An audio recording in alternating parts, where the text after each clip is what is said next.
بسم الله الرحمن الرحیم. السلام علیکم ورحمت الله وبرکاتو. امید دی چې ټول مسلمانان ورونو خویندې به روغ جوړ یې.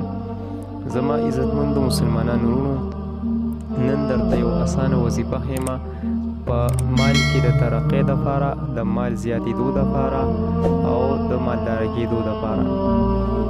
که څوک هم غواړي چې د هغه په مال کې د الله جل شانه برکت واچي، د هغه مال کې ترقی راشي او الله ول ډیر مال دولت ورکي، نو د هغې دپاره درله وظیفه در کومه. او د وظیفې نه مخکې زه تاسو ته درخواست کوم، اپیل کوم، که چېرې تاسو زموږ چینل اوسه پورې نه وي سبسکرایب کړي نو ضرور یې سبسکرایب کړئ او د ګنټې بټن ورسره هم ووهئ. دغسې ښکلي ښکلي وظایف او دعاګانې به انشاءالله تاسو ته په اسانه میلاویږي. وظیفه دا حضور نبی کریم صلی الله علیه وسلم فرمایلی دي، وایي کم کس چې په مال کې ترقی غواړي، چې مال کې ترقی راشي او مال دولت یې زیات شي، مالدار شي، نو هغه دې دا دعا وایي. زه درته دا دعا وایم: اعوذ بالله من الشیطان الرجیم، اللهم صل علی محمد عبدک ورسولک وصل علی المؤمنین والمؤمنات والمسلمین والمسلمات.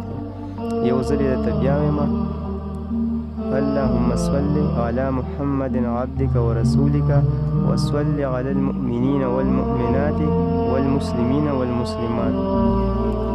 پس دا دعا دی وایي ځان سره، دا ځان سره یاده کې، لږه وړه شانتې دعا ده، دا ځان سره یاده کې او دا وایې په کثرت سره یې وایې، انشاءالله ډېر زر به اثر وکړي او الله جل شانه به ستاسو په مال کې برکت واچي او په مال کې هم ډېره ترقي راشي او الله جل شانه به د مال دولت ډېر کړي. خو دې وظیفې سره 5 وخته مونځ کول دا ورسره شرط دی. 5 وخته مونځ به پابندۍ سره کوئ، اهتمام سره به کوئ، ځکه که تاسو مونځ نه کوئ نو ستاسو یو وظایف هم کار نه کوي او تاسو یو نیک اعمال وظایف دا کار نه کوي.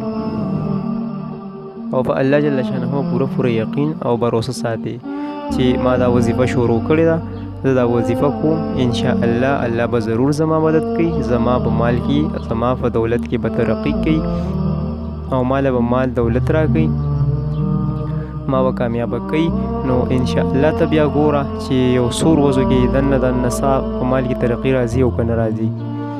بس دا زمونږ د نن ورځې وظیفه وه. انشاءالله په بله ویډیو کې بیا حاضرېږم. اوس تاسو نه اجازت غواړم، په خپلو دعاګانو کې مې یاد ساتئ. جزاکم الله خیرا کثیرا.